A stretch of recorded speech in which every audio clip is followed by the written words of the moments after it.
This point or who? Perfect. Thank you. So welcome everybody to the Astronomy Cafe for Monday, October the 5th. We've got an interesting program, and so I'm going to just get started. To start off, are there any new members that would like to introduce themselves to the crew here? Yes, I can do that. That's your cue.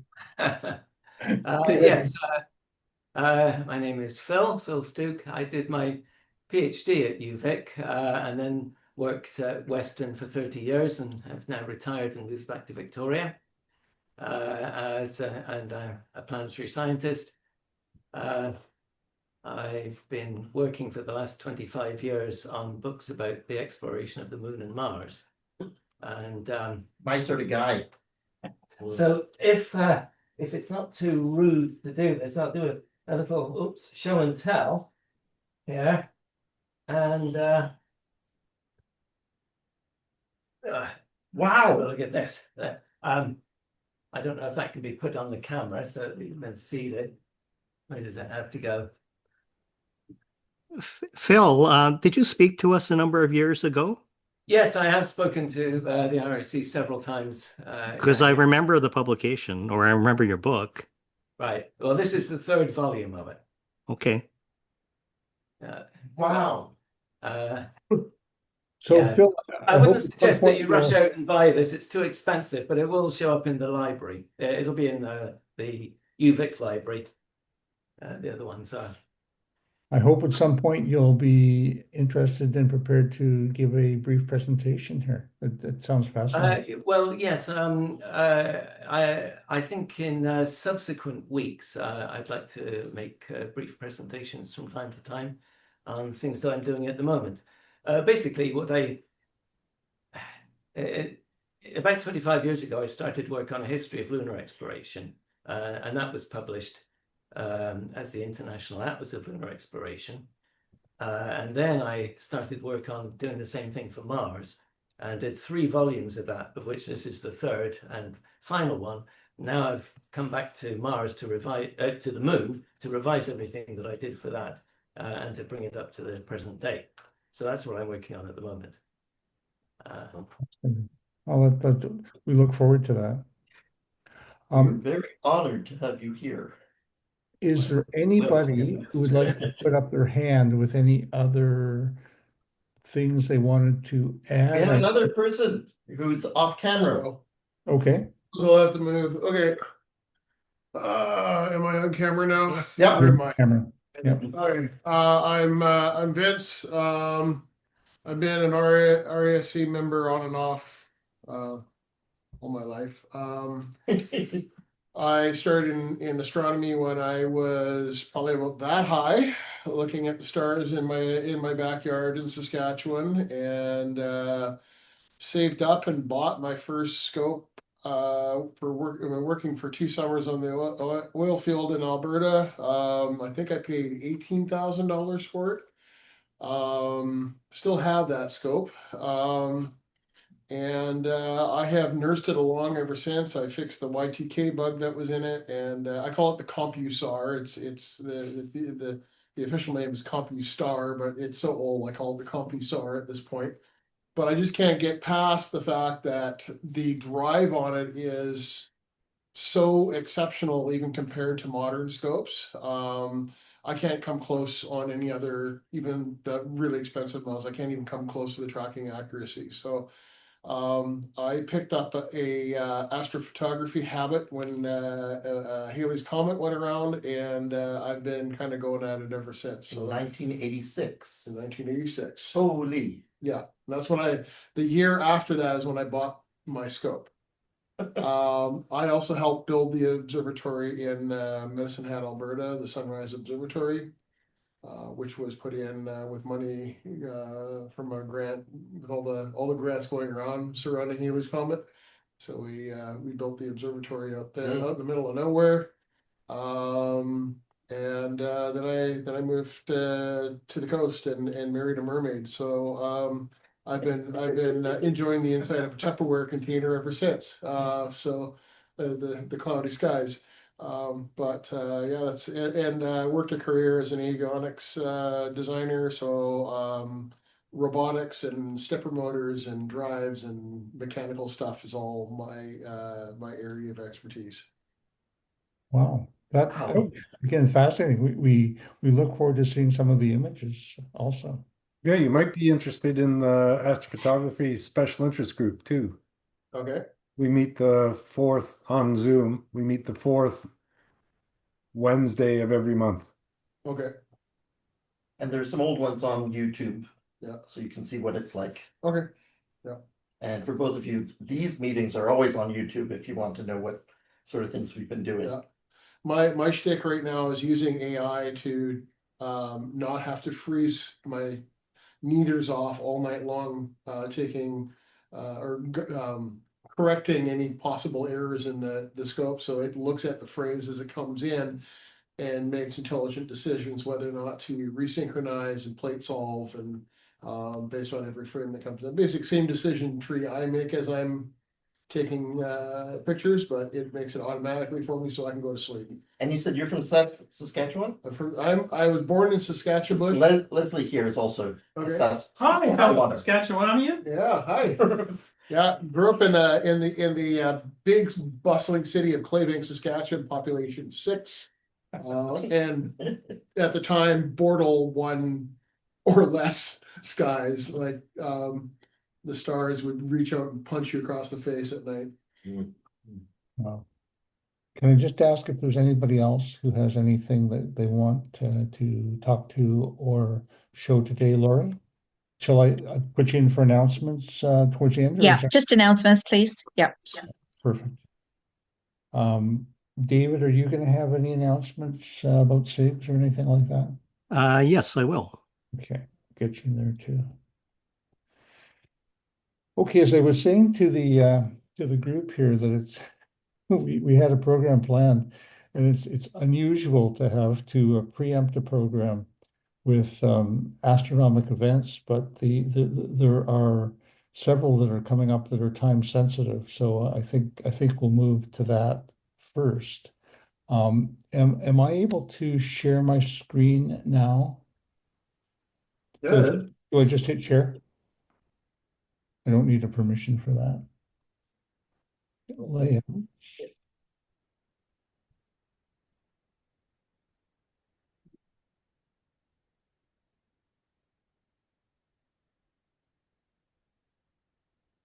I don't see my screen coming up on that.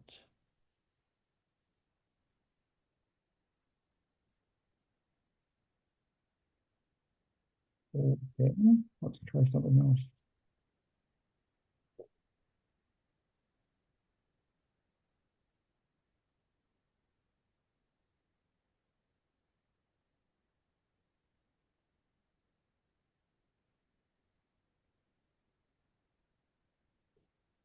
Now, is this showing up for anybody? No, now, oh, There, so- you guys now, got man. New comments. brilliant.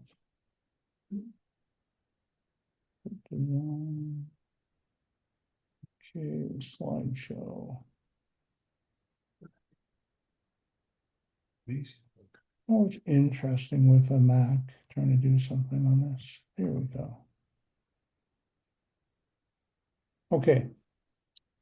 So I'm not sure if this animation is coming through. Are you folks seeing that okay? Yep. Yeah. Okay, so there is a group of 4 telescopes, the Atlas program, which stands for the Asteroid Terrestrial Impact Last Alert System, which is a dramatic way of looking at near-Earth objects. There's 2 scopes in Hawaii, 1 scope in Chile, and 1 scope in South Africa. So they continue to survey the sky. And this is a composite of what they found in Chile. And this new object turned out to be a interstellar, probably comet, which is coming towards the solar system. As a quick review, comets usually come from the Kuiper belt, which are the short period comets, which are under 200 years in period, or the Oort cloud, which is much further out than the Kuiper belt, but produces some of the long period comets, which, by definition is more than 200 years, but often in the thousands of years. So just as a quick image, let's get that out of the way. So the Kuiper belt is a donut-shaped region of icy objects just beyond the orbit of Neptune. It's in the plane of the solar system. So Neptune is about 30 astronomical units out, so it's just beyond that. The Oort cloud is a much more amorphous area, which can be between 2,000 or between 2,000 and 150,000 astronomical units out. It's more of a sphere, and it's a theoretical sphere, but we have many more sort of icy objects in that. This new object comes from neither of those places. July 1st, NASA funded Atlas program in Chile reported observations of the comet that seemed to be interstellar. It came in from the direction of Sagittarius. It was officially named 3I Atlas. 3 because it was the third interstellar object that's been discovered. I because it's interstellar, and Atlas named for the telescope group. On October the 5th, it was 370 million kilometers from Earth. Passes close to the Earth is going to be on October the 30th at a distance of about 1.4 astronomical units. Mars is about 1.5 astronomical units, so it's going to pass quite close to Mars, I think about 0.2 astronomical units, which is still quite far, but in interstellar terms, it's quite close. When they looked back, they did have observations of the object coming as far back as June the 14th. As I said, this is the third interstellar object after one in 2017, which turned out to be probably an asteroid, and one in 2019, which was almost definitively a comet because it showed the tail. This is the current projected course of 3I Atlas, passing Mars at a distance of 0.19 astronomical units. There's a lot of information that we have about it and a lot of information we don't have about it, but this has not prevented some of the media from speculating that this has something to do with aliens. Neil deGrasse has an interesting YouTube on the need to find answers immediately, and the current direction is often to blame aliens for things. Aliens constructed the pyramids. Aliens put the stone man at Easter Island. So in this case, some headlines: mysterious interstellar object hurtling through solar system could be as big as Manhattan. We are maybe not alone. Or from Yahoo, mysterious object cruising the solar system is releasing strange metals. Despite an abundance of evidence the object is a natural comet, Avi Loeb argued that we need to be prepared for Black Swan event in case it was a technologic artifact sent to visit us. New York Post, massive comet hurling towards us is larger than previous thought, could be alien technology. Scientists said it could change everything for us. So Avi Loeb actually has a very responsible position as a astronomer in New York. So I'm wondering whether the media was sort of parsing some of his statements. But nonetheless, this is what's out there. In the real world, the comet poses no threat to Earth. It will pass no closer than 270 million kilometers. It'll approach the sun, as I said, on October the 30th, and will be at that time just inside the orbit of Mars. With projecting back the orbital course, it is suspected to be interstellar in origin. Unfortunately, at best, it's going to be a faint object with a mag of about 11.5, currently not visible because it's behind the sun.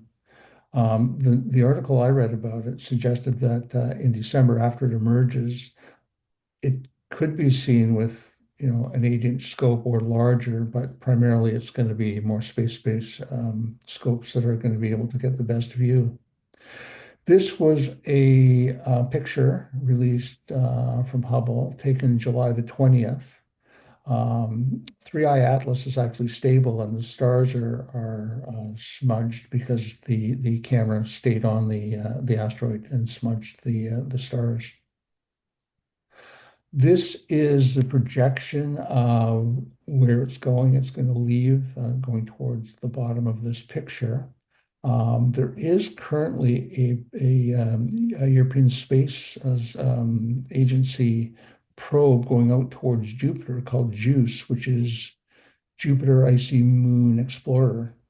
But it'll be positioned to do some pictures or some studies of this object. David, did you have something to add about interstellar objects? Yeah, I think mainly because of the content. I guess that's what makes it unique being interstellar, compared to things that we would find in the Kuiper Belt and in the Oort cloud. Those are from sort of like planetary wannabes, like things that never made it to be planetary objects. I don't know. There was something about Atlas, this particular 3i Atlas. I think, was it its abundance of carbon dioxide? I can't remember. Do you know, Jeff? Yeah, it did have a different signature, and I unfortunately only recall seeing that it did have a different abundance than was anticipated. I think one of the slides might have referred to it. Yeah, that's what they seem to talk about, like when they do a comparison, well, with the three locations, right? Right. They talk about the uniqueness of something emanating from either Kuiper or Oort versus interstellar. So And interstellar just means it's outside of our solar system. it was carbon dioxide, Yeah. David. Yeah. Yeah.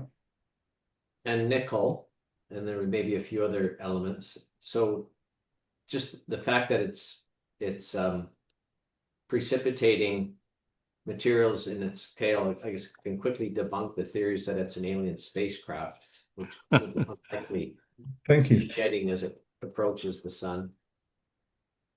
You also using nickel for propel, Uh, which was plausible. It's very. Off, Captain. Yeah, I think CJ has his hand up. Yeah, go ahead. Thank you. I don't have any of the individual faces up here. So yeah, please carry on. Go ahead. For the nickel content, they were surprised to find a nickel without the associated iron content that usually is in the interstellar bodies. So they say that, well, nickel doesn't happen by itself.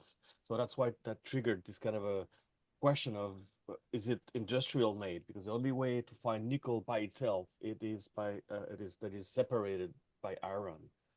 And the other thing is it loses mass because it's got a halo, and it should modify its speed, and it doesn't. So they're not sure about the mass. They say, well, by the amount of mass that is losing by the coma that they see, they should see a variation in the speed and the trajectory by the loss of mass, and they don't see that. So they're expecting this body to be way more mass. You're frozen there. Few questions, but of course the conspirationists, they jump all over it to find it's Star Trek coming in. So. Interesting. So, as far as you're concerned, have they found, do they have enough plots of the course that they can actually determine that the velocity isn't increasing or isn't decreasing the way they would have anticipated? It sounds like a very specific item for something that was discovered so recently and is still. I've seen a plot of speed measurement and trajectory measurement, and they were fairly accurate. So it's still within margin, but they're expecting. I mean, they still believe that if the 3I atlas is massive enough, that what they can measure of the mass, the loss of mass, uh, wouldn't impact the speed at all. But they kind of have Avi Loeb, the guy that brings the most controversial statement, said there is a shortage of material in interstellar space to create such a massive body. So they say, well, a body, interstellar body, cannot be bigger than so many mass because there's not enough material in between stars to make it happen. But that's his statement. So what it looks like, it's a fairly massive object that loses its mass but doesn't change the speed and has a weird metal content because it comes from another solar system, I guess. Interesting. Thank you. Any other comments about 3I Atlas before I move on with this? But that was cool. So there are a couple of other comets that have started showing up. I was reminded of Messier actually, because if you remember in the late 18th century, everybody with the new telescopes, the rage was finding comets, and Messier outlined a bunch of stable fuzzy objects that weren't comets, but we're starting to sort of have comets popularized again. This is from the APOD, September 30th. Comet A6 Lemon found July 30th, 2025. Currently, that is October the 4th, it was Mag 6.6. Currently, it's in the pre-dawn skies. In mid-October, it becomes an evening object. It'll pass closest to the sun November the 8th. Closest pass to the Earth is on October the 21st, and it may be visible. I mean, the problem with comets, of course, is they're completely unpredictable in terms of what's going to really happen, but they project that this could be as bright as Mag 4 to 5, so visible to the eye. It'll be in the western sky, low, just in Bootes, and I think just above Arcturus. This is a long period comet, so it's coming from the Oort cloud. I did this. I'm not sure if you can see my pointer, but this is where this is about a third of the way up to the zenith in the western sky and showing up just in Bootes. The second comet, R2 Swan, reported in early September by an astronomer in Ukraine. He found it in publicly available images that came in through one of the instruments in SOHO, which is the Solar Heliospheric Observatory, which is currently orbiting in L1, which is about 1,000,000 miles from the Earth in the direction of the sun. It's also a long period comet, so it originates in the Oort cloud. It's visible in the north evening sky, and it should be until the end of October again. So about 45 minutes to 1 hour after sunset. And again, that would be here, R2 Swan. So a couple of comets in the western sky in later October. So Jeff, just for people's reference, did you have more comments? Nope, that's the end of the comments. Okay, so I'm just going to drop into the chat. This is an excellent website to keep in touch with comets. It's Greg Krinklaw's site. He actually writes a piece of software called Sky Tools, but he also does this comet chasing site. So I just threw it into the chat. Okay, thank you very much, David. There's also Kobe, COBE, comet. Who knows what Kobe is? But it's got lots of data on it, all the comments. Okay, are you able to put that in the chat as well, Rich? I can look for it. Okay, if you can by the end of the session, that would be awesome. just, it's good to just have the references available. Okay, so with that little sojourn into the sort of distant solar system, I'm going to return to what I'd planned to talk about, which was the sun. So I'm going to try to share this once more. There we go.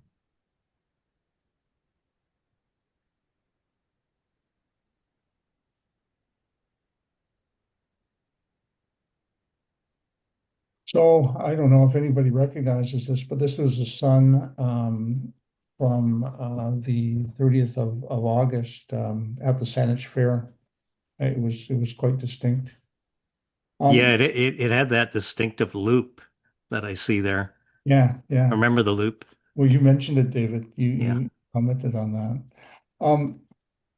I've been sort of interested in the sun for a while. It's been seeded a couple of different ways.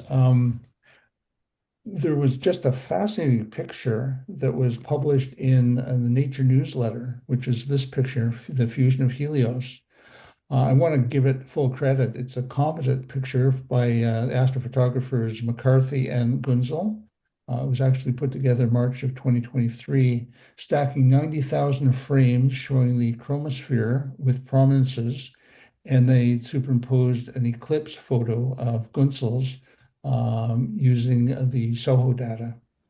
So it's it just demonstrates a whole bunch of prominent features of the sun, in particular, the surface, the photosphere is just well outlined with granulation in particular. So I wanted to, so with this picture, and then I have a smart telescope now, and it was I started doing some solar photography with it. So again, just sort of seeded the interest in finding out a little bit more. Then Astronomy published an article about the sun and some of the new findings. So there really is a lot of stuff. I'm going to go through a little bit of review, I think, and I think some of you may know a lot more than me. So please, if there's something that's said that's incorrect or there's something you want to elaborate on, please jump in. This is not going to be a straightforward lecture. If you've got stuff to add. So, features of the sun, to just ground us, it's about 150 million kilometers away from Earth, or 1 astronomic unit. It, as everybody remarks, it subtends an arc of about 0.5 degrees, a diameter of about 1.4 million kilometers. But the 0.5 degrees is important because the moon is also subtending about that angle. So with different positioning, the a solar eclipse will reveal different features about the sun, as we'll see. The sun is the brightest object in the sky with a magnitude of about -27. So very bright. It does have a differential period of rotation, but at the equator it rotates at about 24.5 days, which is incredibly fast. It's a little bit slower at the poles.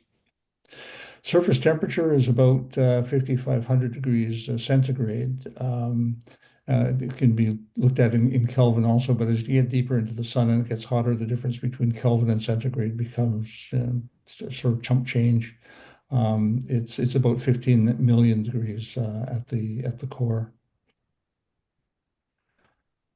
Just to put that in perspective, lava is at about 1,000 degrees centigrade, steel 1,500 degrees centigrade, tungsten about the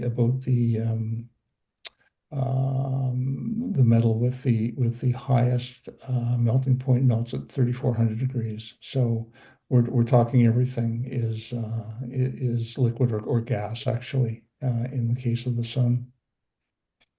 In terms of comparative size, diameter is about 1.4 million kilometers. This is the comparative planets. Jupiter is about 1,000 times smaller than the sun, and Earth is about 1,000 times smaller than Jupiter. So about 1 million Earths would fit inside the sun. But the sun is not that large a star in the HR diagram, brightness to temperature. The sun is actually a yellow dwarf. It's a medium-sized yellow star. So there's lots and lots and lots of observations being done of the sun. I referred to SOHO already as a data point for information.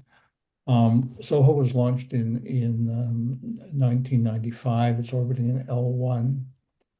It's still operating. I'm not going to read this whole list, but the major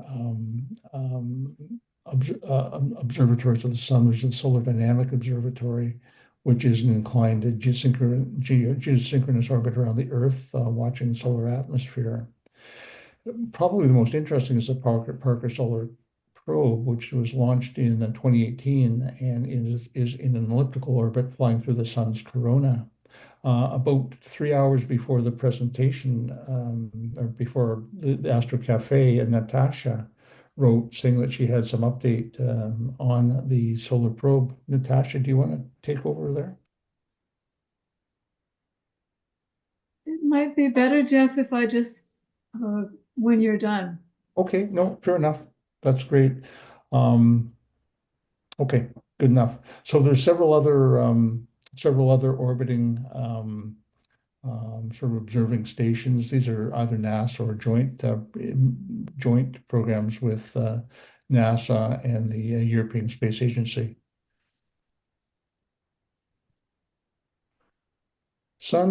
Composition of the sun, it's about 90, and this is by number of atoms. It's about 90% hydrogen, about 9% helium, and then the rest is trace elements. Sun is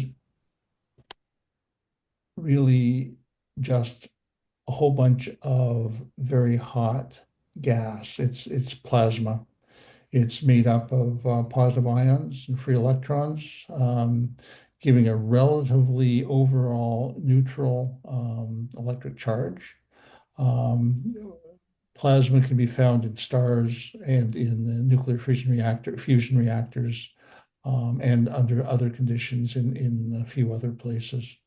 But as we talk about the sun, it almost seems to be a solid entity, and you'll see there are layers to the sun. But it's important to realize that it is just very, very, very hot gas. I think I'm going backwards now. There we go. So the standard solar model, the sun, heat and light of the sun result from nuclear fusion at the core of the sun. The sun does have a couple of different zones that we'll talk about. The sun is in both thermal equilibrium and hydrostatic equilibrium. So thermal equilibrium, the energy generated by the fusion at the core is balanced by the energy that's radiated from the surface. Hydrostatic equilibrium is the pressures, so the inward force of gravity in the sun, because it's a massive object, balances the forces pushing outward by the heated gas. So the sun is stable, but there's all kinds of action and reaction going on. So what we see is the photosphere, surface of the sun, about 5,500 degrees centigrade. It's about 500 kilometers thick, and it's because the sun is 400,000 kilometers across. The radius is about 700,000 kilometers. So the photosphere is 700,000 kilometers from the center. Shows some features: granulation, sunspots, limb darkening, solar rotation, and we'll just talk about all of those because those are fundamental to what we know about the sun. The heat of the sun comes to the surface through rising convection current, and the convective currents are in probably the outer quarter of the sun, but they bubble up, and like any convection, there's central heat, and then the heat cools and falls back towards the center. This is a picture of the surface with the heated centers are brighter, and the falling cooler areas are darker. Spectral analysis verifies that and shows that the granules are in fact convective cells. So quickly convection, heat rises and then falls around the periphery. This is a recent picture from the Space Telescope on Haleakala, and it's a beautiful picture showing both sunspots that we'll talk about later. But I put it in here just because of the really fine definition of the granulation, the very bright centers and the dark surround.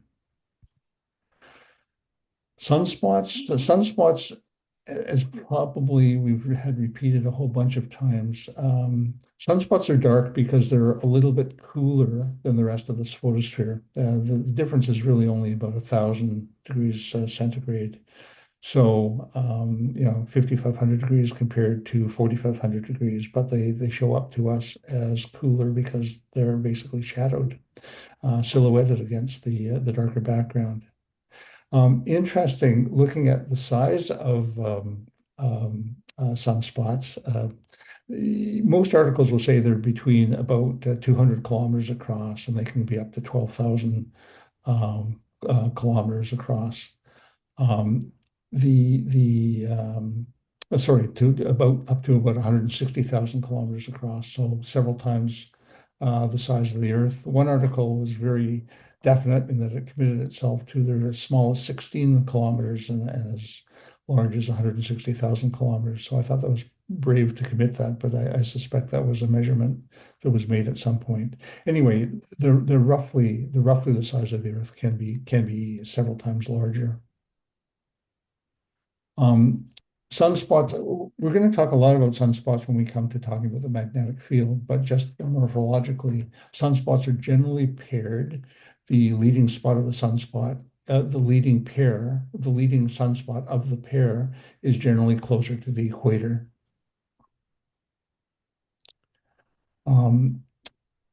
The magnetic flux in the sun is generated because of differential rotation that occurs at the poles versus the equator, differential rotation that occurs at the different zones of the Earth. But this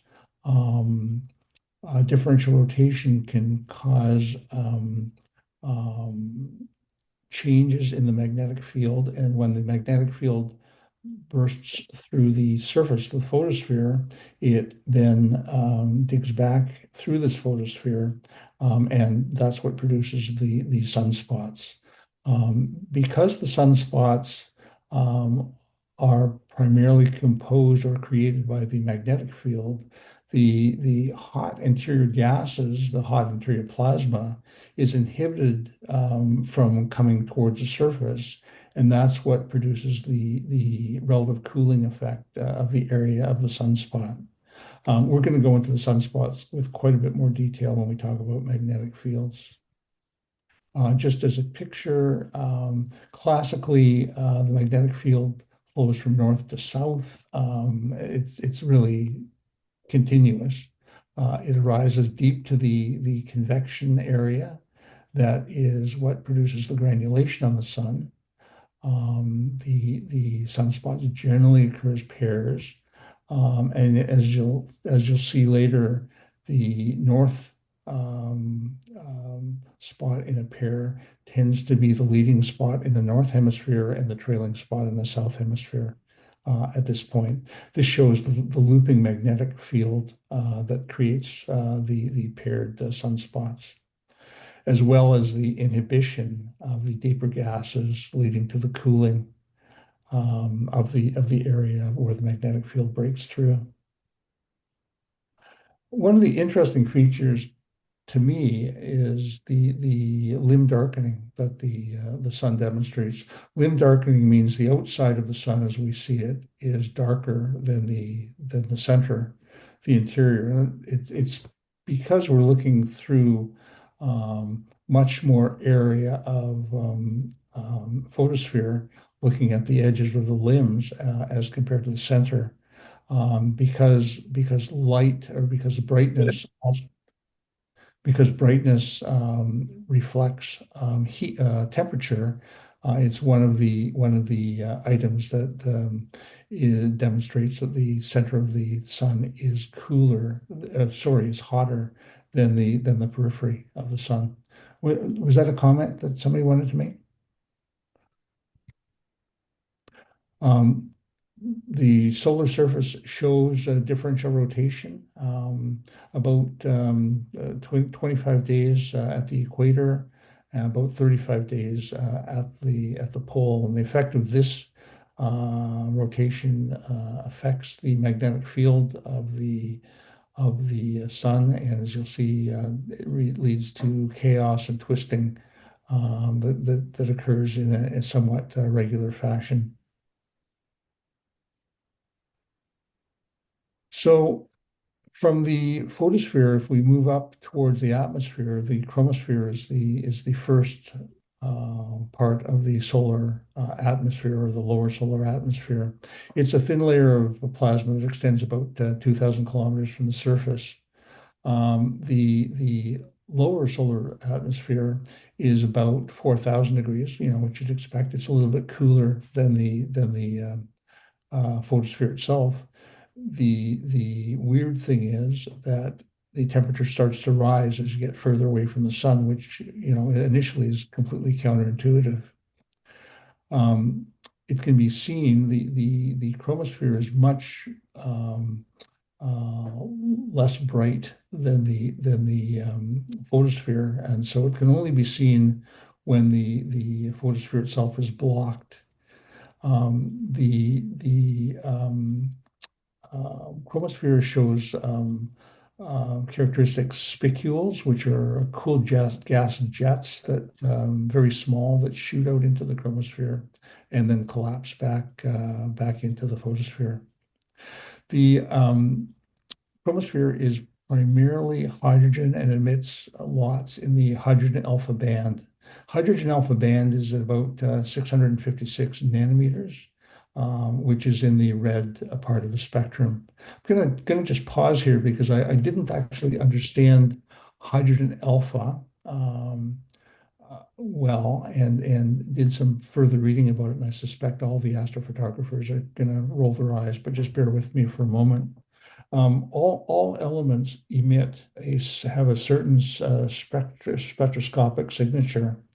Hydrogen is, of course, no different. In the hydrogen emission spectrum, the brightest line is the alpha line, and that line happens to be at 656 nanometers, which is in the red area of the spectrum. To get really nerdy about it, the alpha line, if you look at the Bohr atom, the alpha line results from the electron being excited to the third shell and falling to the second shell.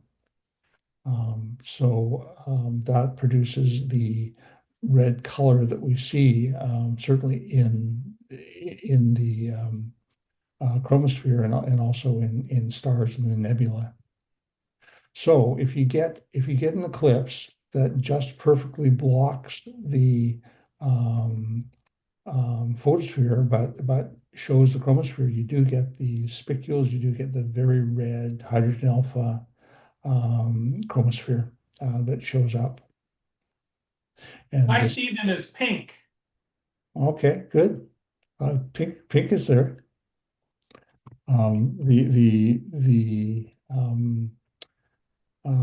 Pink would be, well, fair enough. Do you have anything to say about that?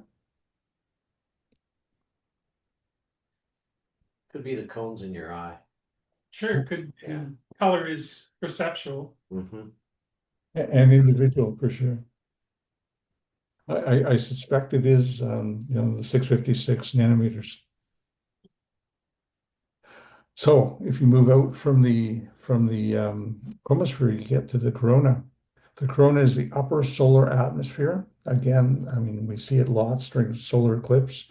The lines are primarily the magnetic lines that we see. Interesting, the corona itself now, I mean, as it's studied, is broken down now into different, into different zones. We have a K, E, and F corona layer, moving from the photosphere outward.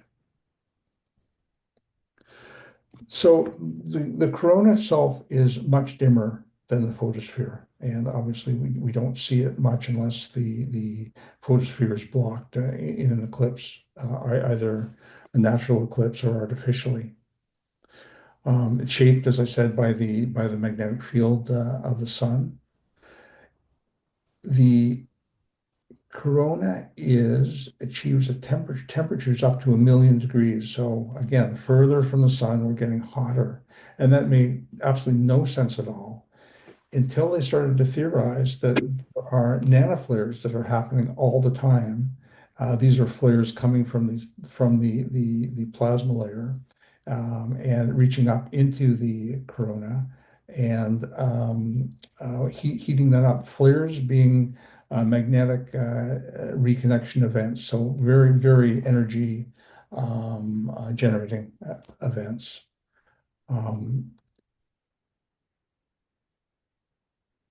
So looking at the light from the corona with eclipse allows measurement of both the sun's allows measurements of the sun's magnetic field, because the polarization of the light is changed, and the spectrum can change depending on the activity of the magnetic field. This was a picture that I think Chris showed a couple of weeks ago. This is another picture from the solar telescope on Haleakala. And this shows the coronal loops following the magnetic lines during a solar flare. So going beyond that, we have the solar wind. Solar wind is material that escapes the sun's magnetic field, travels into the solar system, and is probably caused by large magnetic reconnection events that occur in the corona, or by coronal mass ejections, CMEs. The solar wind is primarily plasma made of charged particles, electrons and protons, with some alpha particles and trace amounts of the other heavier ions that are created in the sun. When we talked about the balance of the sun, the energy generated at the core being the same as the energy dissipated. Part of that energy being dissipated is the mass that the sun loses. They figure that about 1.5 million metric tons are carried away every second from the sun. That seems like a lot. It does seem a lot, and I double checked the figure, and No, but I'm just wondering, is this a rate that means that over the 5 billion years, the sun is significantly lighter than it was? I don't know what the number is. How big is what's the mass of the sun, and has it lost a lot over its lifetime? It's a really good question, and the calculation is done, and it predicts, that the sun runs out of fuel in a certain number of billion years. The loss of mass it staggered me also. I have nothing further, to say about that. I think this is what's lost as part of the solar wind. I vaguely remember reading 50% over its lifetime. 50% of mass? Is that? Yeah, okay. And is that typical for stars? I think it's typical for this size. Cool.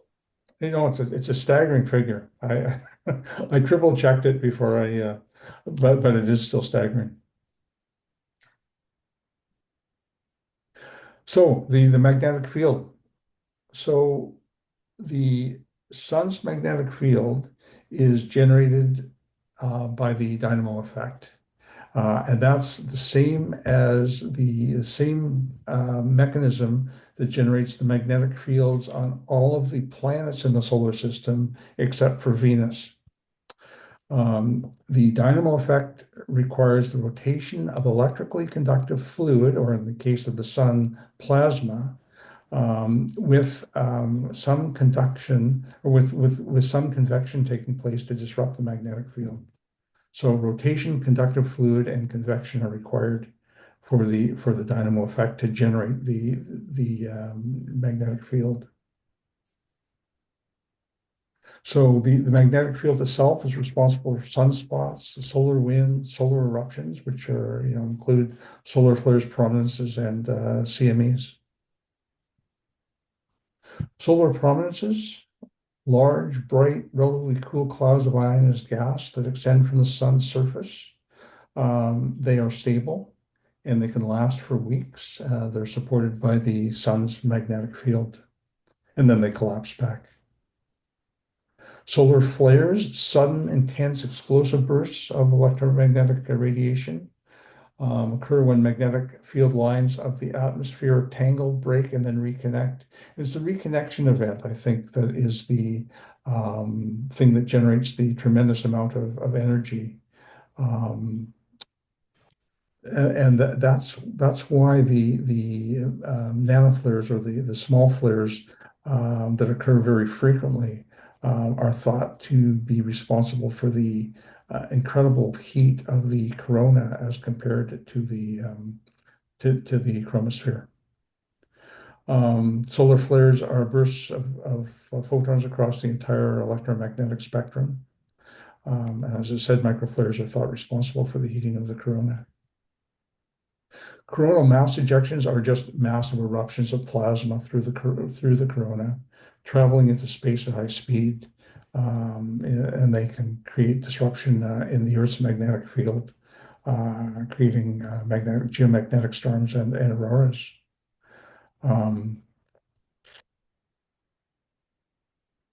So the ionized gas that's expelled with the coronal mass ejections travel outward in the solar wind.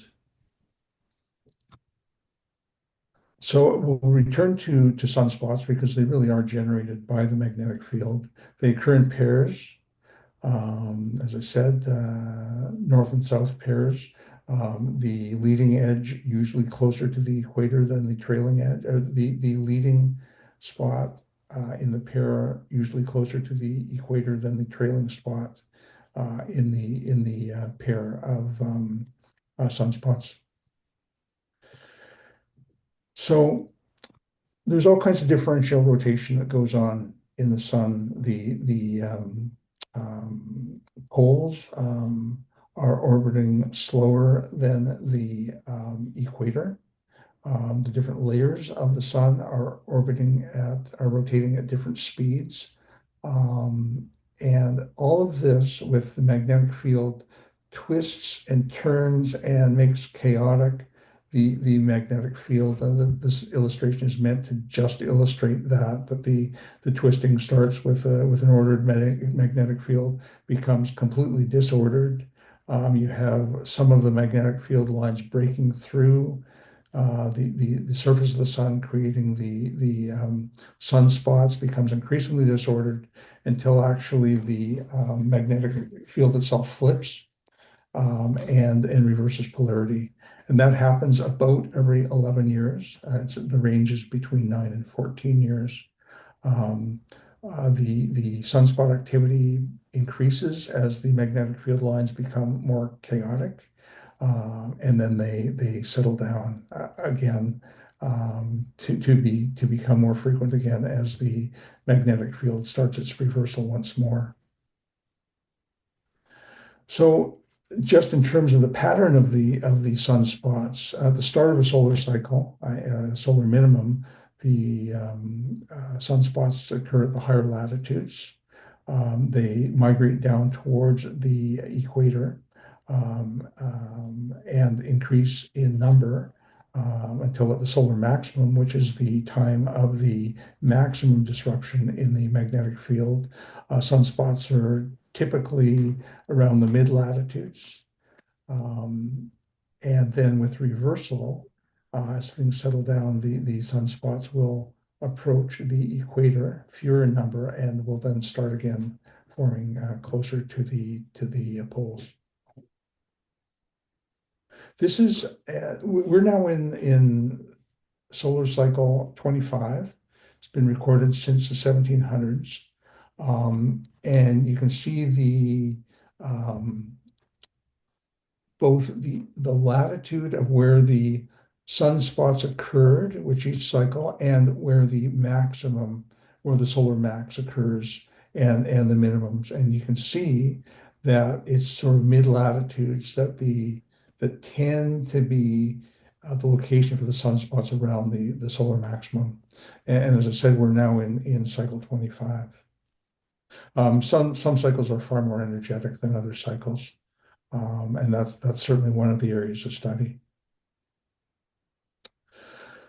So if we go then get back into the sun, and it's been an interesting area of study called helioseismology, which looks at the structure of the core of the sun.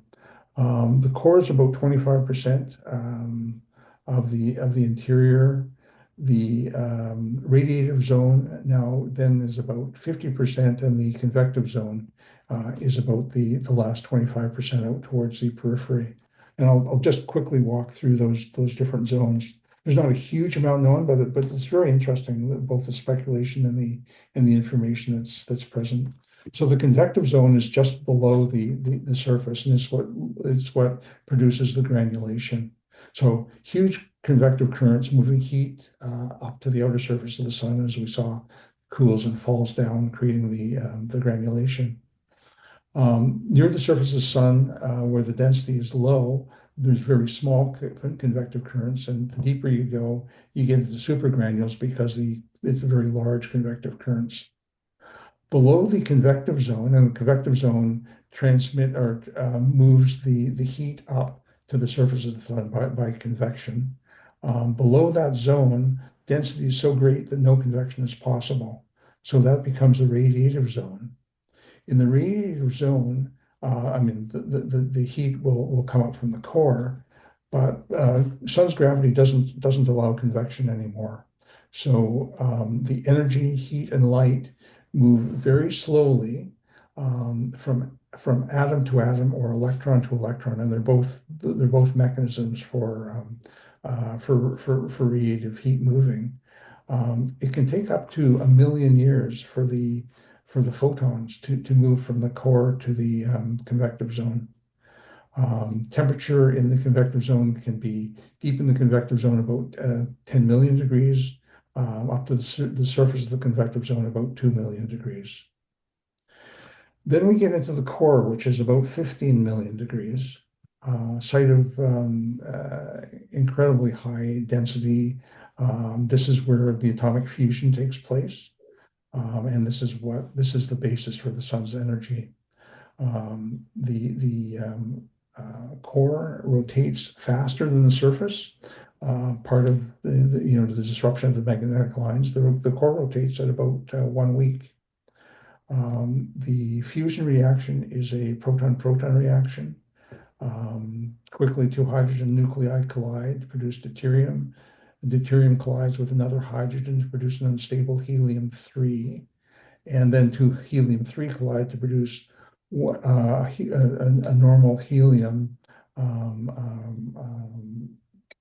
atom, and 2 hydrogen are expelled. So the light is produced by the emission of gamma rays in the second part of the process. Heat is produced by the slight difference in weight which converts to heat as energy. Interestingly, the first step in that equation, the collision of the two hydrogen nuclei, besides producing deuterium, also releases a neutrino. And it's these neutrinos that are detected that help confirm this particular fusion model for the sun. Some of the early detectors were in Japan and in Canada. I think it was around Sault Ste. Marie. These are very deep in the earth to prevent any other random interactions. So quickly graphically, step 1, 2, and 3 of the proton-proton reaction in the sun. Two hydrogen atoms colliding, producing deuterium. A hydrogen colliding with deuterium, producing helium-3. Two helium-3 colliding, producing stable helium, which is the fusion of hydrogen to helium, releasing two hydrogen protons.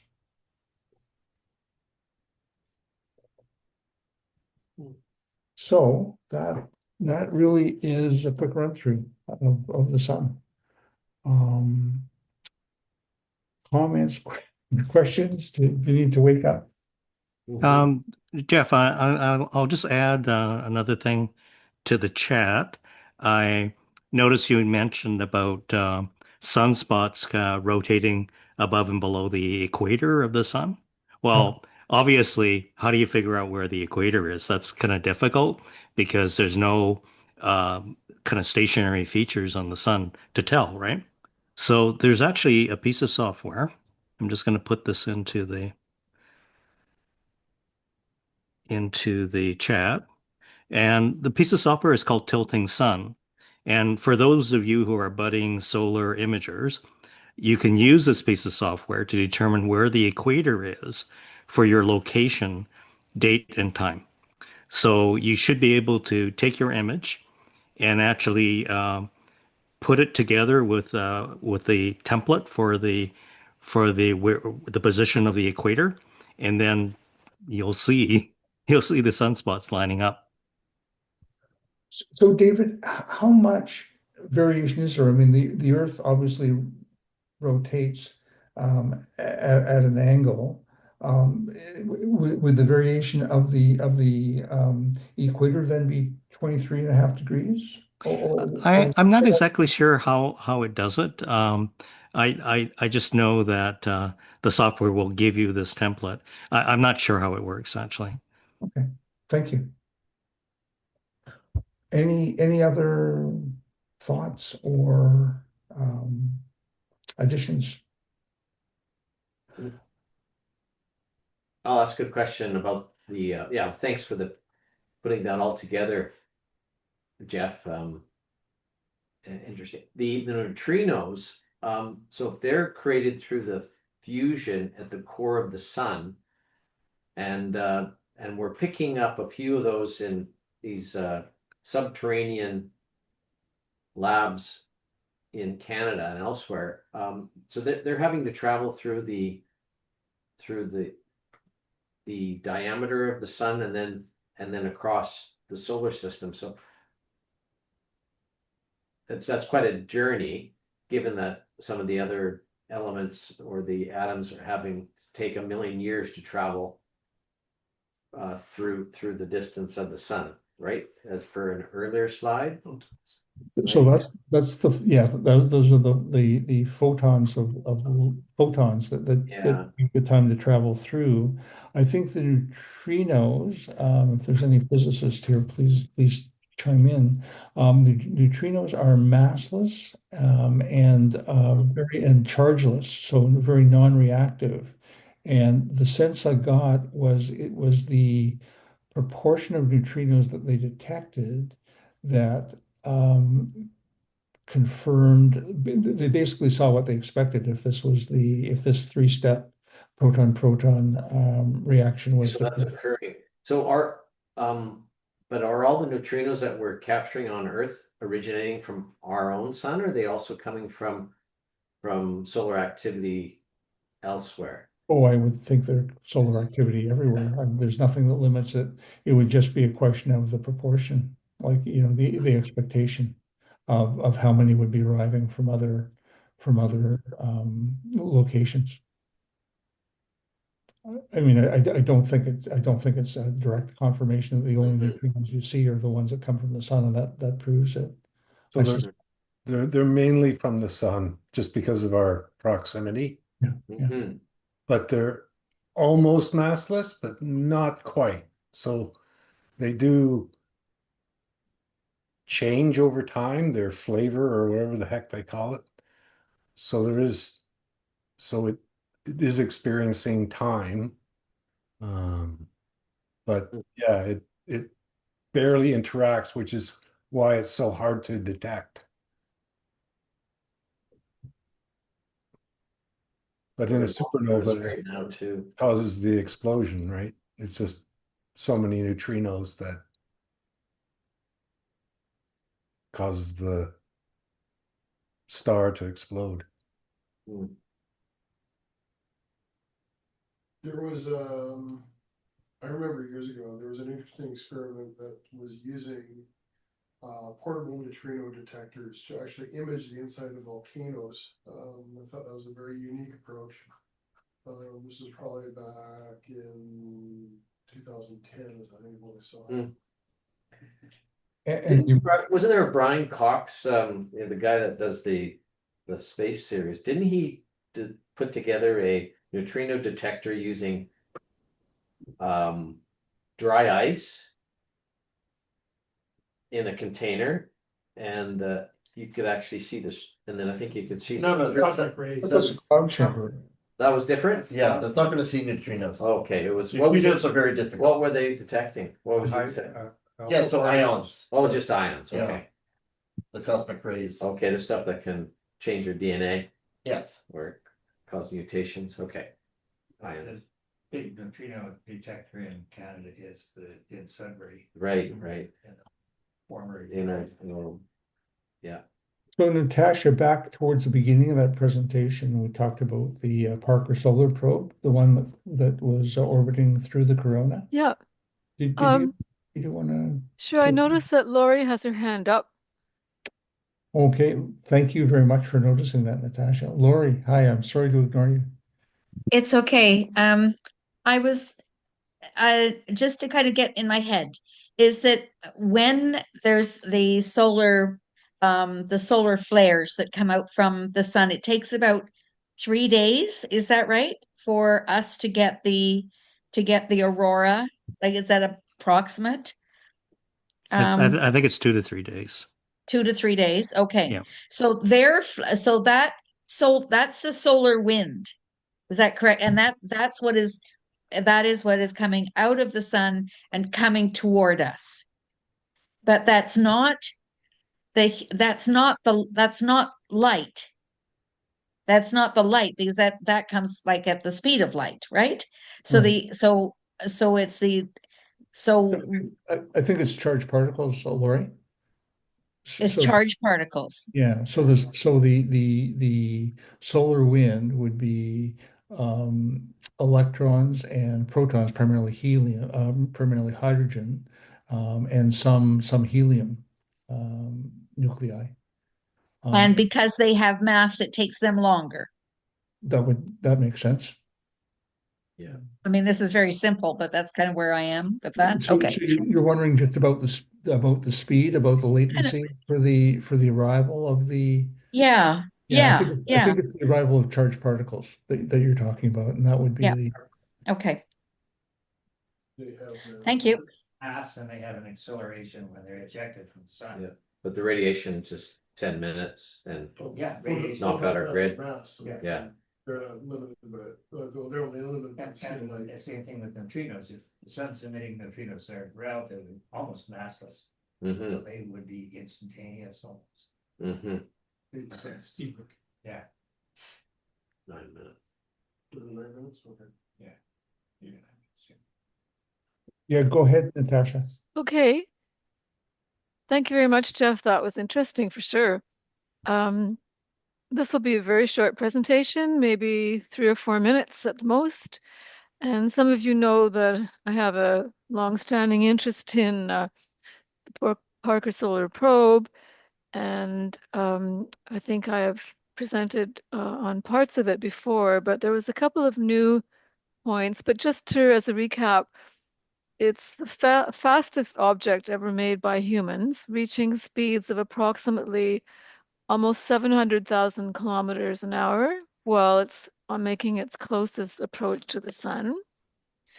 And that speed is a result of the sun's intense gravitational pull as the spacecraft falls towards it, making it the fastest human-made object in history. These images, by the way, are from the NASA website.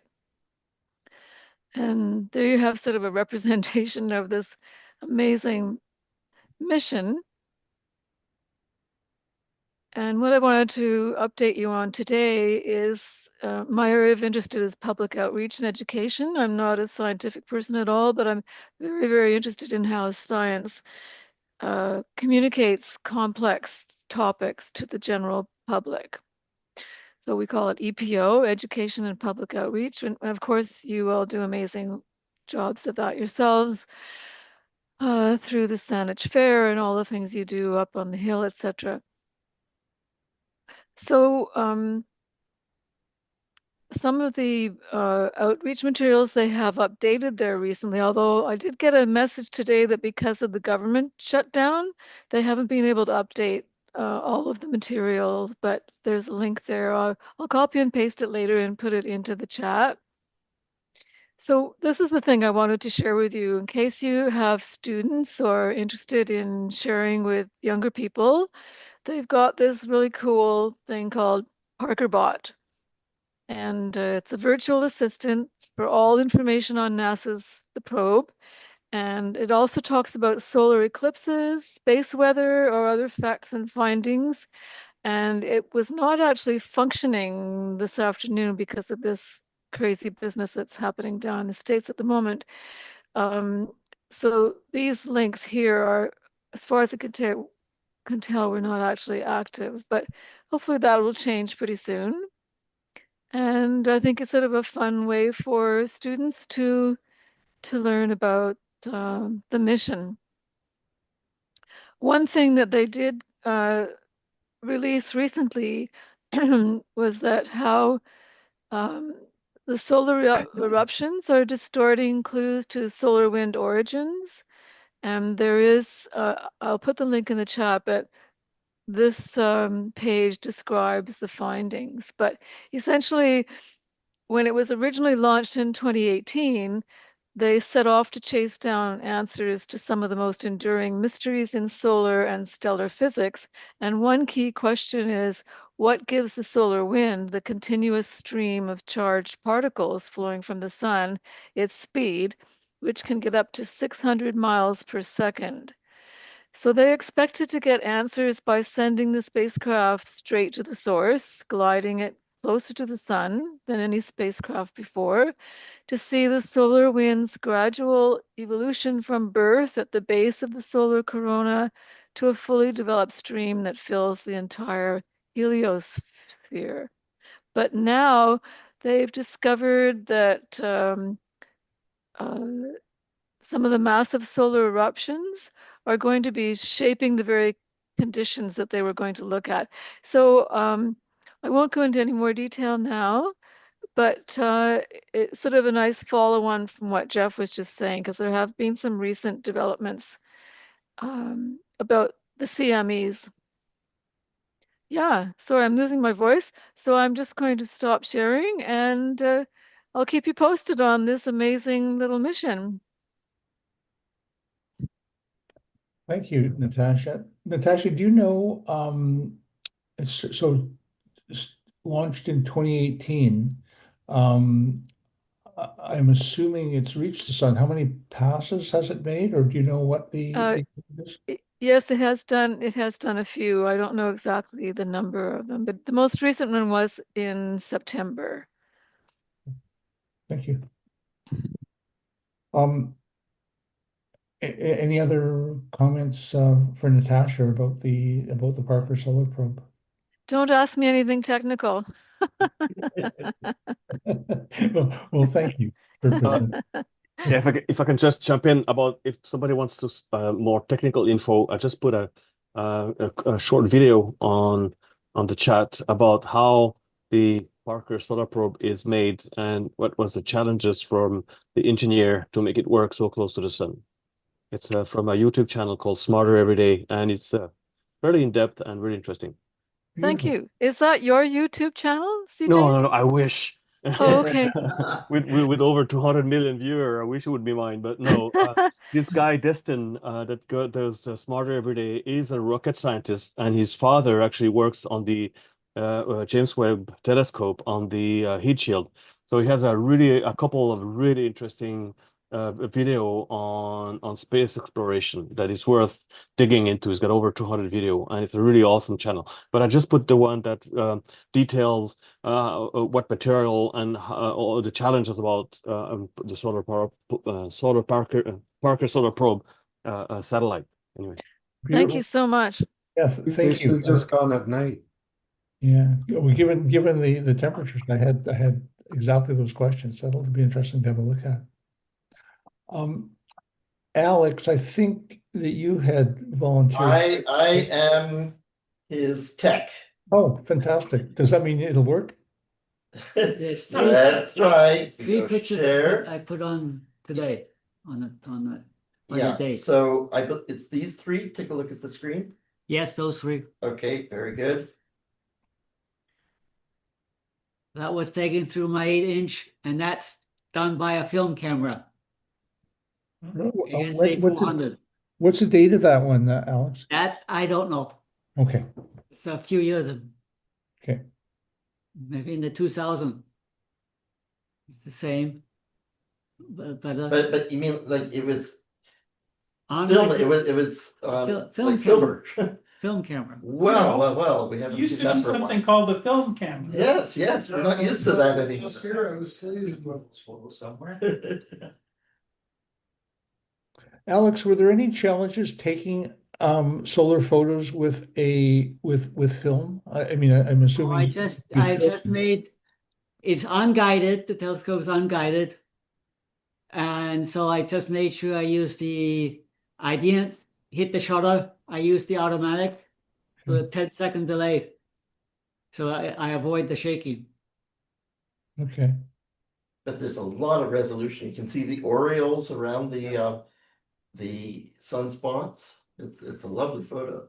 And for film, you use a Mylar filter in front of the camera. No, I use the glass. Glass. That's good glass. What's called coated glass then. Okay, so also Brock isn't here, and I don't know whether he's posted. I couldn't find it on Zenfolio, but he showed this amazing photo that he took around the time of the Saanich Fair.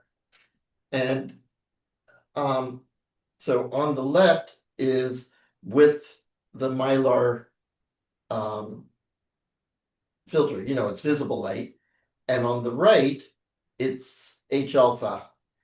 And he matched up the sunspots, and he's quite sure that he's got the diameter right. And what blows me away is that they aren't the same diameter. And so this is something I don't know anything about. And it looks like, Dave, you're saying yes. Do you know more about that?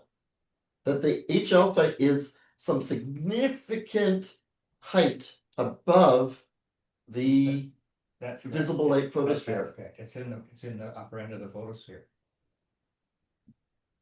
That's why it appears larger. That is quite wild to me. Interesting. Does anybody else know about it?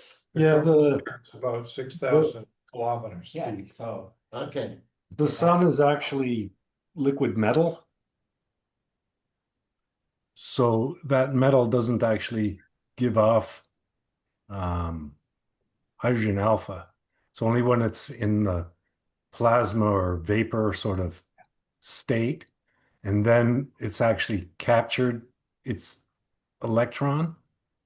The hydrogen atom's actually captured its electron.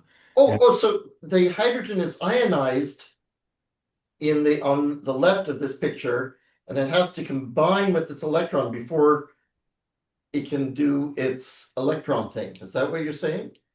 Yes, on the right side of the sun. Yeah. emissions. And on the left, you're actually seeing the surface. And there, that is hydrogen ions, or just protons by themselves. Well, no, not really. Technically, they call it hydrogen ions, but it's when there's hydrogen ions in association with slow electrons, and the hydrogen ion has actually captured one of those electrons. Cool. Because the ion won't give off any light. So it's one of the electrons actually in orbit. Hydrogen alpha is actually going from, I don't know if you remember your chemistry, high school chemistry, from the third orbital out, dropping down to the second orbital out. And then releases light. I think this is just super. When I use my H alpha filter, I can tune it to change the wavelength slightly. And if you look at the solar image when you're doing that, it appears that you're seeing, I would describe it as different levels in the chromosphere. At least that's what I imagine. And I don't really understand how that works just by changing the frequency of the H alpha filter slightly, that would actually catch photons originating from different levels in the chromosphere. Does anybody know anything about that? Well, I just turn them until the contrast is maximum. But what I think you're doing is you're narrowing the narrow band. No, but it's tilting. Well, I'm not sure. I'll I'm not accept sure. that now. Sure.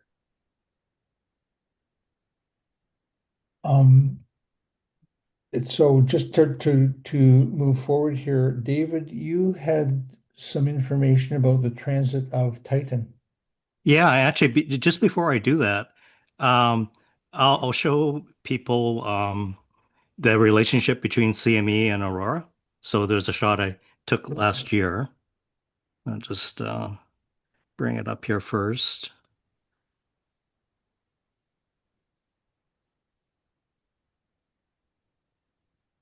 Okay. Hopefully this will work. Can people see that? Just a blank. Yep. Yep. All right. So May 10th, 2024, there is the sunspot. Let's see, you can see that massive sunspot there, AR 3664. So a few days later, Aurora appeared. So that was one of the biggest ones. I think we had a couple of outbursts last year, but this was the biggest one. Yeah. Whole sky was purple that night. It was. It was the best display I've ever seen in my life, actually. And I remember the sunspot was easily visible just with the, those eclipse glasses. Well, you can see how large it is, right? Yeah. It's massive. Yeah. Okay, I'll jump to the, let's see if I can jump to the can you see a picture of us out at Cattle Point? Yep. Okay, so here's the story. I made a call out to the last Titan shadow transit until 2040. So we figured, well, we want to try this, right? So I had just recently kind of restored my C8, though I had not collimated it, and I wasn't actually sure how well it would work on my mount. But anyways, you can see myself there. Kevin actually joined me with his Massetov cast, And well, we figured that either of those instruments probably would be good enough to view the shadow transit. Although, David, yes, David, yeah. is that very bright illumination just from the full moon? You have to, yeah, I think so. Wyman took these pictures, It's so fantastic, Wyman. I know. Well, you can see the dipper behind us, right? Mhm. Yeah. Yeah. So, anyways, we arrived. Arrived early because I figured I better cool down the C8, and for the most part, I would say it was good. I tried to polar align, but I talked to Reg afterwards, and I'm using something called Polemaster, and I think he mentioned this to me, but I just totally forgot. Polemaster doesn't appear to work under Windows 11. So that's exactly what happened or didn't happen when I tried to polar align. So I had to just kind of guess, but it was seemed to be good enough. So the big thing was the moon. And as much as you love the moon, Randy, I don't think it helped.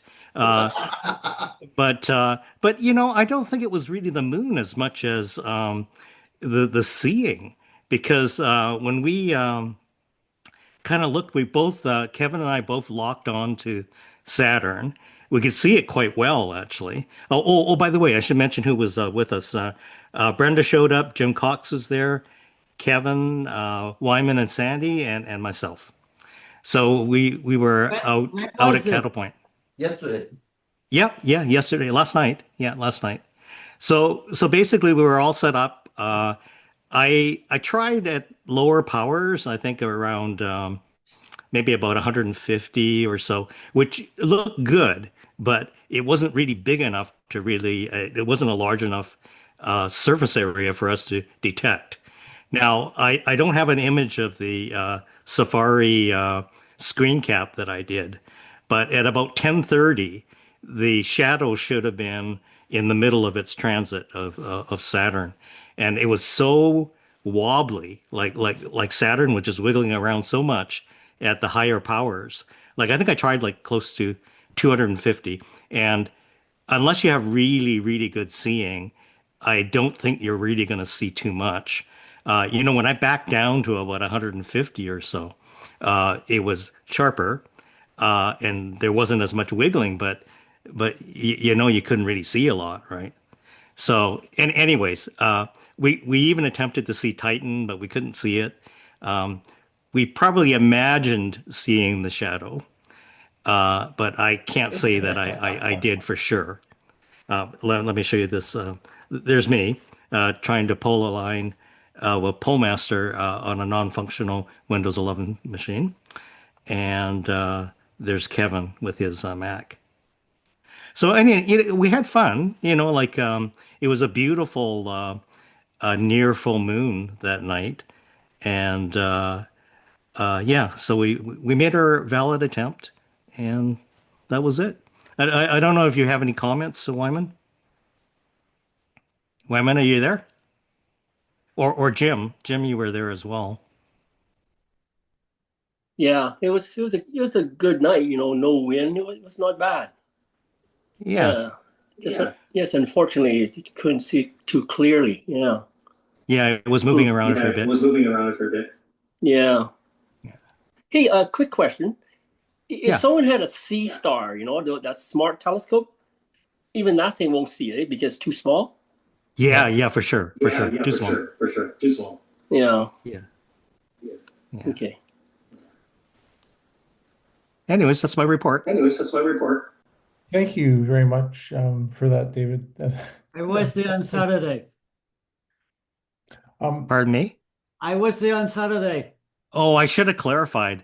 Somebody mentioned to me, I said, I sent another note out and I said, not tonight, tomorrow night, right?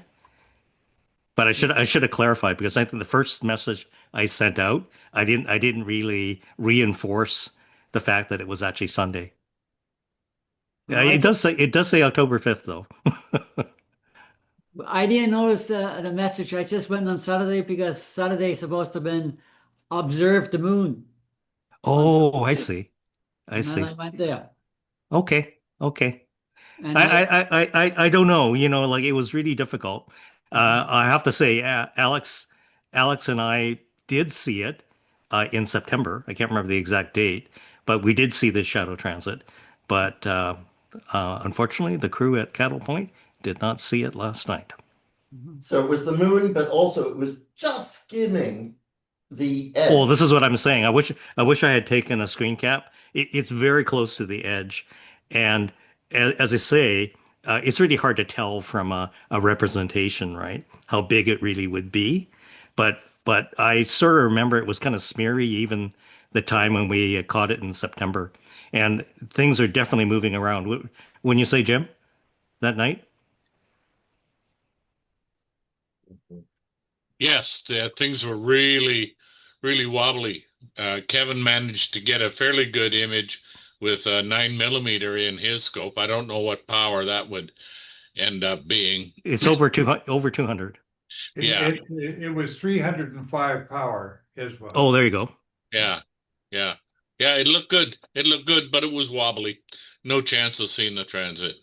Yeah. But it was a beautiful evening. Oh, yeah, it was wonderful. So Why wobbly? Turbulence, I would say. Also, I think the seeing was good or average, but I think it would have to be exceptional to really see it well. Like even the night when Alex and I saw it, it was better than last night, but it wasn't super good either. Remember, Alex? yeah, I This remember that. the But seeing wasn't perfect. and then on Saturday, as I said, was looking at the moon. Moon was blinding. A few people saw the moon. They were interested, and I said it to Saturn, and they saw the moon, and they even saw two moons of Saturn. They were Yeah, for sure. On the right side of my telescope, and then later I put in the higher power, and then I saw a third moon on the left side, very close to the rings, but that moon was going in and out. You understand what I mean? All of a sudden it was there and then it disappeared. Yeah, so turbulence or some kind of interference for sure. And then those two moons that were on the right side, I believe one was Titan and one was Rhea. Mm-hmm. I think as Reg repeated to me today, this kind of work is not for visual work. Oh. Now, the other thing is that I was out at Cattle Point briefly there, and even in the short time I was there, I got a severe moon burn from that. It's very bright, the moon. Yeah. So I think Randy had something he wanted to present, Well, the moon specifically. thank you, Alex. I had forgotten that Saturday was Observe the Moon night. And I just happened, well, I was observing the moon anyway. Oh, But so Lauri has invited me to talk to the Nova class on Thursday about the moon, and she wants me to include something about sketching, and so I'm good. This is a little preview. I'm going to do a whole bunch of other things about the moon, but this is something that I will be showing on Thursday night if you're also in the Nova course. So this is from my front porch. I have a street light right outside. The city did put a shield on it, but because I'm lunar, it doesn't matter. I can see what I'm interested in despite the street lights. And this is my 6-inch Newtonian, which I jury-rigged into Reg's old C8 mount. And it works great. And I put my camera, this is single frame afocal picture of what I was about to sketch. That's Helvelius, way off in the west, kind of equatorial of the moon. And so what I did is I set up my camera. Dave, you'll recognize my star tracker, which wasn't being used then. And I was drawing down here from my eyepiece up here. And so this is a picture every 15 seconds.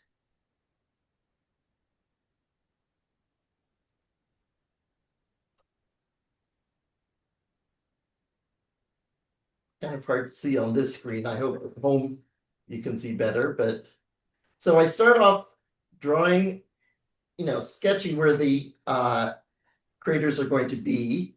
And then I like to do the white before I do the dark. Randy, you should explain. You're actually drawing on toned paper, right? Yes, The paper's yes. not And for the white. people Yeah. here, this is, I'll pass this around, but that's the final picture. So I'm going to keep going. Yeah, I did explore the moon, just black pencil on white paper, and then I did the Isabel Williamson sketching. I developed this idea of working on gray paper. And here, that's once you turn on the lights, that's what it looked like. Very good, Randy. I like that. Beautiful sketch. No, they Zoom didn't really do it justice, so the people at Nova are going to see a better thing when it's better presented. But it was fun, and it's I chose this feature. There's lots of interesting things to look at on Saturday night. I chose this one because I really like it. That's 100. The Hevelius, the one in the center, is 100 kilometers diameter, 106, I think. But I like it when you see the curvature of the moon inside a crater. That one that tickled me. Okay. Could I just add something to Yeah.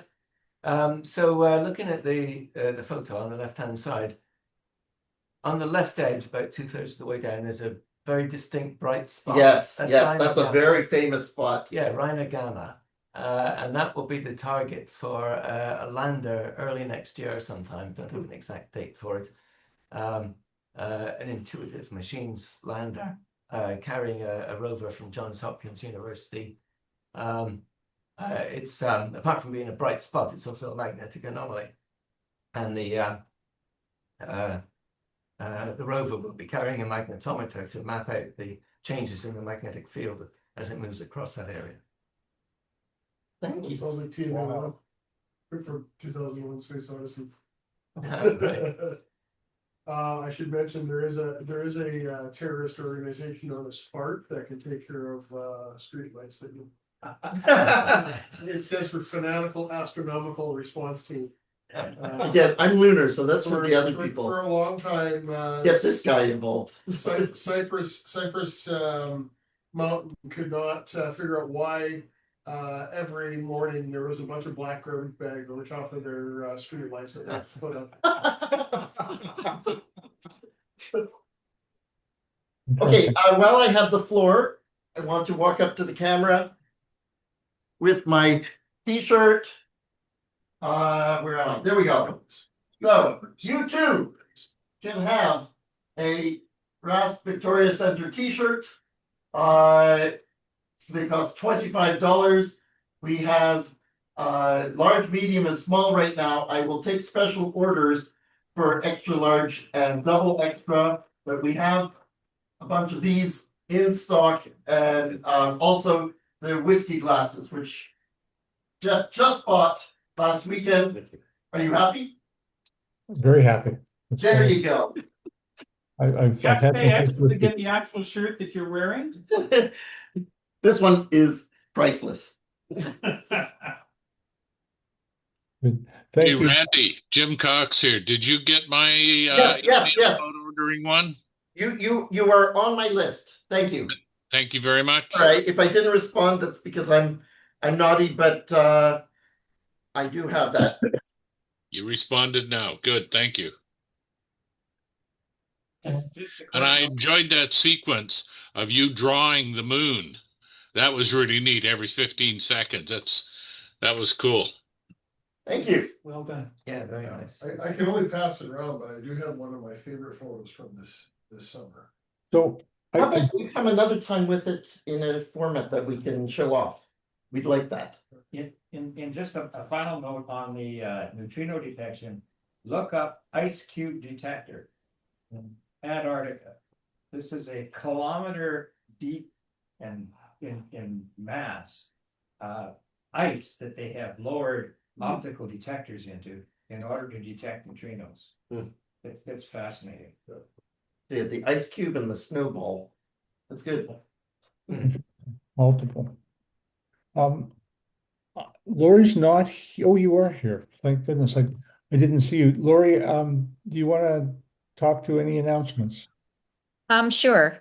Yeah, I just wanted to again invite everybody for Wednesday night at UVic at the Bob Wright Building in order to come to see the documentary by Nick Versteeg on the Northern Star. So if you haven't seen it, there have been a couple of showings of it at various places, but this is the first time that the RASC has had a chance to do it, and it will be in room A104 of the Bob Wright Building, and we'll be starting the meeting at 7:30 as usual, and then we hope to get the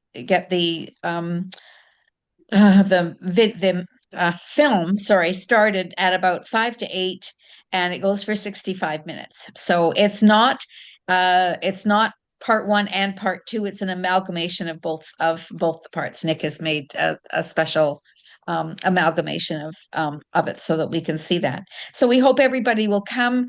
Bring a friend. We'd like to fill that auditorium. It would be really important to be able to do that. To get a good send out. I've talked to some of the people at UVic and some of the students at UVic, and we've got a couple of posters up, and I sent out a notice to everybody, I believe yesterday, I can't remember, with the poster for it.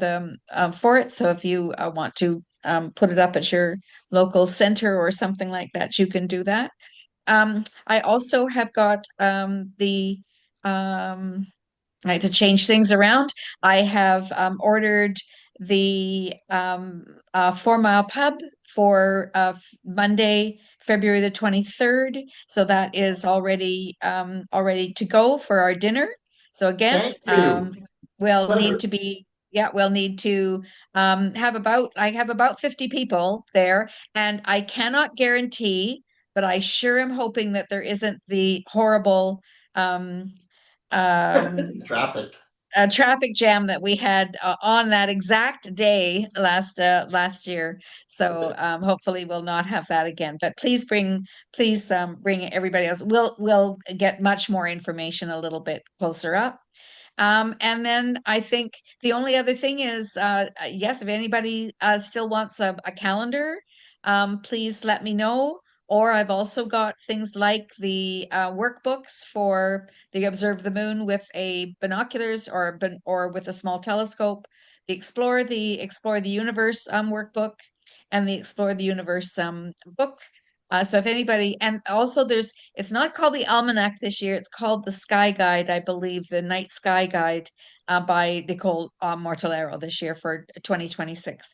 So if any of you are interested in getting any of that, certainly would be worth letting me know, because we can get a little bit of a better shipping than if we do it all in one go. The calendars come separately, but the other things come in a package, and you won't have to pay as much for the shipping.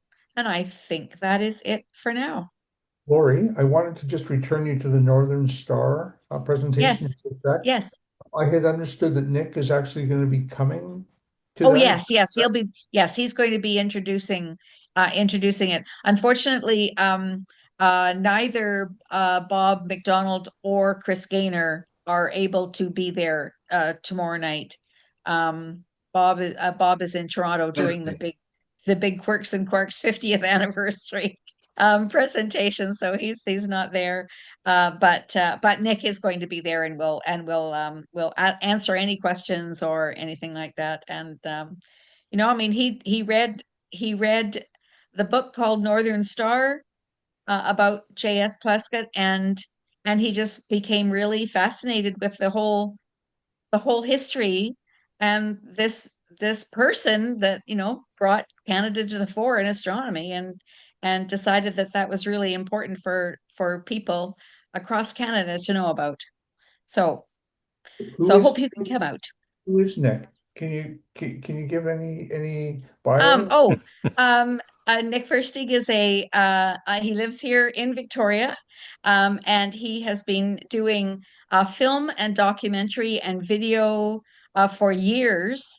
He's done things for CTV and Czech TV and Butchered Gardens, and he's done a whole bunch of work for like food channels, like he does documentaries and things for food channels. And he's got a very interesting list of things that he's been involved with over the number of years. So he's mainly retired, but this kind of brought him out of retirement to get to do this program. So Where did he identify and locate the actors that participated? They are local people that are here. He didn't have to bring in people from way far away. He used people that were here. And in fact, the young boy who plays him when he was young, when J.S. Plaskett was younger. There's one little sequence where they have him as a young boy, and it's played by not an actor at all, but the son of one of the people who helped to raise money in order to pay for the film. So it was kind of one of those things. So yeah, there are fully fledged actors in here, and then there's other people who are kind of brought in for background. So Thank you. thank you. Any other questions? David, did you have some Yeah, just a reminder that the beginners SIG is tomorrow night at 7:30. For anybody who doesn't know what that is, it's something that we offer to members and interested public actually as well. It's just for people that are just starting out, and we're able to sort of amass together some fairly seasoned observers and beginners and just interested people that are interested in sharing their knowledge. So if you're thinking about getting a telescope or thinking of learning how to observe, certainly join our group. And we also will add you to the Cattle Point Observing Group as well. So what I organize for the Titan Shadow Transit, you could be added to that list, and I'll let you know when we're going to go down there. Also, I should also remind people that we have the VCO up on the hill as well.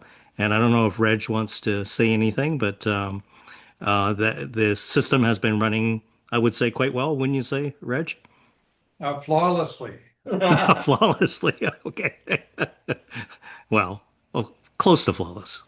Yeah, that was a reckless statement. I apologize.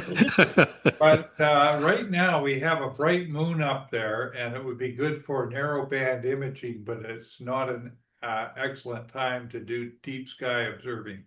But we will be looking for opportune situations, and I'll be putting out messages on the active observers list. If we pick a date, please come up and join us, and we have a lot of fun up there. Yeah, if you don't know how to get onto the list, please contact us, and we'll tell you. There's a few things that you have to do that have to do with our agreement to have the VCO on the NRC's property. So you'll need to know about that, and they're mainly safety things. Also, beginners group tomorrow night. 7:30. If you don't already belong to the beginners group and you want to join, just let me know. I'm David at victoria.rasc.ca.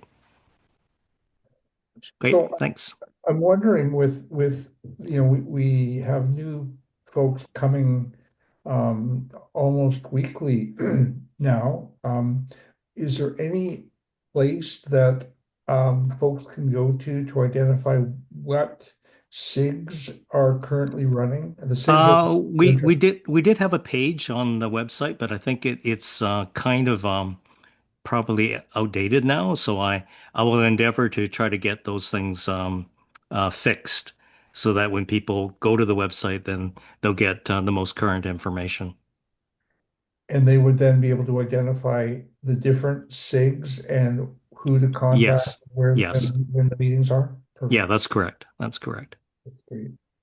Super. Is there anything else that anybody would like to raise or comment on?